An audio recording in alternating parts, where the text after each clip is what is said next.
วันนี้ก็ดูฮอนเดโนคนนี้ชื่อชุดลูกนะครับคนนี้ชื่อข้าวแปลกคนนี้ชื่อพันควายเสื้อผ้าตัวนี้ไอ้อ่ำเสื้อสีโตเกียวนั่นสีหอมสีหอมนะคนที่ไปก่อนสีหอมคนนี้ไอ้อ่ำนี่คือเพื่อนร่วมเอ้าบ่แม่เพื่อนห้องเพื่อนรวมห้องงานนี่เอากระป๋อมยากระแปกนั่นไงเกลือกระป๋อมคุณของเอาหมูเราทำไมก็คุณมาหาผมนี่เขาของเอาผมครับผมชื่อกระป๋อมเขาของเอาทำไมผมก็คือกระป๋อมนั่นไงแล้วออกมาทางใหญ่แล้วมันใหญ่มากเลยโอ้ยทำไมทางบ้านนี้จนจังวะไม่เจริญมันไม่มีทางดำมีแต่ทางแดงทางหินแห่นะครับไม่ใช่ทางยางเฮ้ยเราถ่ายคลิปอยู่น่าไม่ได้เฮ้ยกระป๋อมเบอร์14นี่มันติดหีนะ ใครเอาให้เลย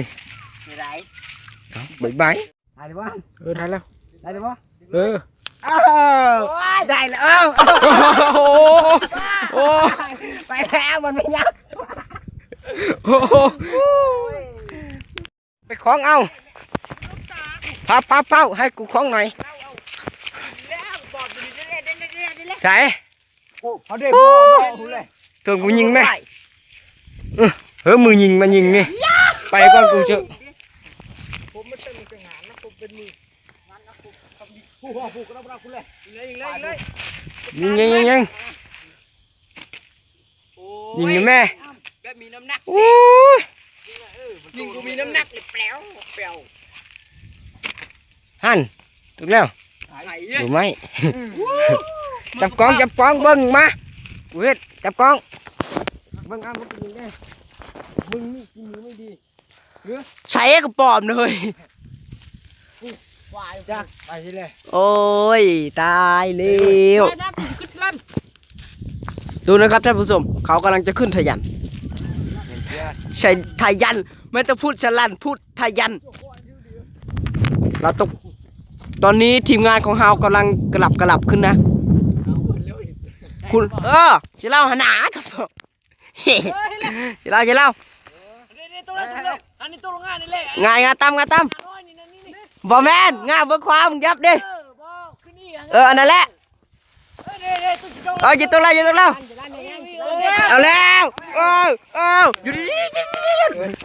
ยุดเดี๋ยวนะท่านผู้ชมนี่เห็นไหมนี่ไงกระป๋อมตูนลงมาเมื่อกี้จับเดี๋ยวมันจะบัดนายทีมงานของเราลงสิทำไมมึงไม่ลงยันก็พยันลงไวแน่มันไม่อาปากแล้วคุงหักคางไม่ได้ปเลิกจึงลงเอาตัวไหนเอาตัวไปหักไรไปเนี่ยเอาขึ้นมาตอนนี้ทีมงานของเราก็ลงกระป๋อมอะไรครับทุกคนกระป๋อมอะไรนี่คือกระป๋อมกุ้งครับมันกระป๋อมกุ้งนี่นะครับท่านผู้ชมมันคือกระป๋อมอะไรกระป๋อมมันกระปูมลายสีเอานี่คุณทำอะไรกระป๋อมอะไรครับทุกคนกระป๋อมอะไรนี่คือกระป๋อมกุ้งครับมันกระป๋อมกุ้งนี่นะครับท่านผู้ชมมันคือกระป๋อมอะไรกระป๋อมมันกระปูมลายสีเอานี่คุณทำอะไรผมถ่ายคลิปอยู่กระป๋อมอะไรนี่กระป๋อมอะไรบอกด้วยมันชื่ออะไรสีจังฮะปอมอะไรกระป๋อมโอ้ยดูด้วยกระป๋อมอะไรวะนี่ดูมันอาปากกระป๋อมอะไรผมก็ไม่เคยพบไม่เคยเจอไหนผมถ่ายรูปไหมเคยเจอวันนี้1 2 3ยิ้มหน่อยเราจะปล่อยนะเราจะไม่เอานะกระป๋อมตัวนี้เราจะไม่เอาเด็ดขาดกระป๋อมอันนี้เราจะปล่อยมันแกะเราจะไม่เอานะเราจะปล่อยมันกูย่าน โอ้ยอย่าดุชิอย่าดุจับมันก่อนโอ้ยอย่าดุกระปอมอะไรวะดุอะไรเราต้องปล่อย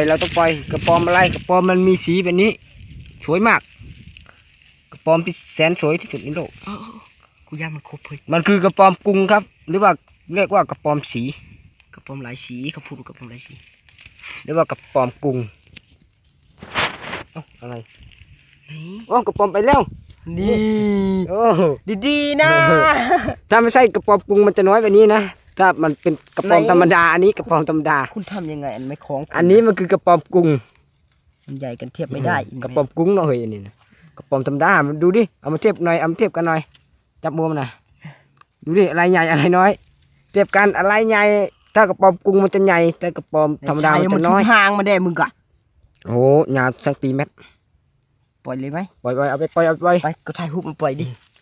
ปล่อยพวกปล่อยเร็วๆไปถ่ายคลิปช้ำหยุดก่อนถ่ายแล้วมันถ่ายอยู่ลืมไปโอ้ปล่อยมามึงอย่ามาลักเด้อมาแล้วเห็นไหมครับท่านผู้ชมเราจะปล่อยนะครับกระปอมแบบนี้เราจะไม่เอาราคาดูกระปอมตัวนี้ไพ่ยันเอาไปหักขานะจักแล้วพักก่อนครับมานับนะว่าได้จากโตนับดูดิหมดแล้วไหมมาแล้วถงกูถงเงินถงทองกูดูนับดูจับตั้งแน่โอ้ยมันไปจับค่อยนับตัวใช่2 3 4 5แล้ว6ตายแล้ว7มันตายแล้วนะ8 9 10 11 12ได้กี่ตัว11ตัวนะครับท่านผู้ชม12ตัวไอ้บ้านี่เราจะกลับบ้านนะคราวนี้บ้านอยู่ปูนเห็นแต่หลังบ้านไกลเติมอย่างนี้ก็2 วัน 3 วันจะหอดช่างวันไปเข้าบ้านทุกคนใช้มาคง